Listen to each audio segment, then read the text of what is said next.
नमस्कार बंधुरा श्रीमती मिठुस किचेने आपनादेर सकलके स्वागत जानिए आमी शुरू करब आज के पाबदा माछेर रेसिपि जेटा आम पाबदा। आम पाबदा तैरी करते लागबे आमार पाबदा माछ। आमी 7 पिस पाबदा माछ निये नियेछि।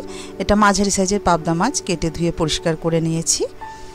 आर एटा खूब बेशी मशलार प्रयोजन नेই। आमी निये नियेछि पोस्त किछुटा, सादा सर्षे, एकटा आम और काँचा लंका।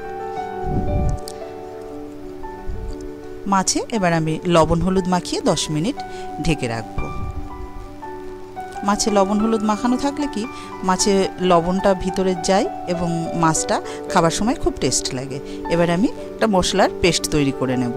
सादा सर्षे निये नियेछि पोस्त और काँचा लंका दिए एबार आमी बेटे नेब। पोस्तटा ना शिलनोड़ाय बाटलेई खूब बेशी भालो हय, मिक्सितेও करा जाय, तबे पोस्त जेहेतु शिलनोड़ाय हाथे बाटले खूब मिहि हय और खेतेও खूब टेस्ट हय। मशलाटा रेडी हये गेछे। एबार आमी आमटाও बेटे नेब। आमी आमटाও शिलनोड़ातेই बेटे निচ্ছি। একটা ছোট সাইজেরই আম আমি কেটে নিয়েছি, ওটা বেটে নিয়েছি। কড়াইতে সরষের তেল দিয়ে আমি পাবদা মাছগুলো ভেজে নেব। মাছগুলো ভাজা হয়ে গেছে, আমি এই অবস্থায় তুলে নেব।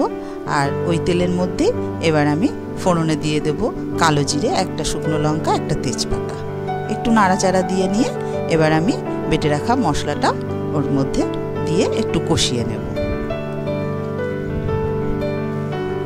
একটু কষিয়ে নিয়ে এবার আমি দিয়ে দেব পরিমাণ মতো হলুদ, স্বাদ অনুযায়ী লবণ। এবার আম বেটে রাখা আমও ওর মধ্যে মিশিয়ে দিয়ে আর একটু ভালো করে কষিয়ে নেব। দিয়ে দেব 1 চামচের একটু কম চিনি দিয়ে সবগুলো ভালো করে মিশিয়ে নিয়ে এবার পরিমাণ মতো জল দিয়ে দেব।